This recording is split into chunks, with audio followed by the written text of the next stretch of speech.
রক্ত দিয়ে তাদের অধিকার প্রতিষ্ঠিত করেছিল। আজকে শ্রমিকরাও কিন্তু শ্রমিকেরা যদি একটু ঘাড় ব্যাকা করে, একবার যদি ঘোষণা দেয়, আমরা যদি বলতে পারি, আমরা যদি একবার বলে গর্জে উঠি, এই যে সমস্ত কর্মকর্তা কর্মচারীদের হাতে যদি লাঠি ওঠে, সেই লাঠি নিয়ে যদি অফিসগুলোকে ঘেরাও করে বন্দি করে পালাবার পথ খুঁজে পাবে না। তাই আমি এখনো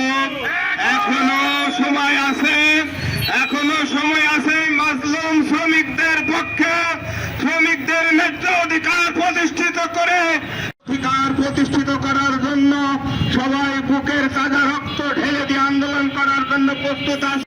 ঘোষণা হবে, কর্মসূচি ঘোষণার আগেই আমি বিএডিসির কর্মকর্তা করেন তাদেরকে উদাত্ত আহ্বান জানাবো, আপনারা অচিরেই এই নীতিমালা বাস্তবায়নের বঞ্চিত করে রাখা আছে।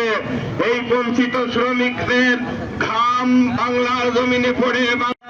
সংগ্রামী সাথী বন্ধুগণ, আজকে 2024-এর 5ই আগস্টে এখনো কিন্তু বিএডিসিতে বৈষম্য বিরাজমান।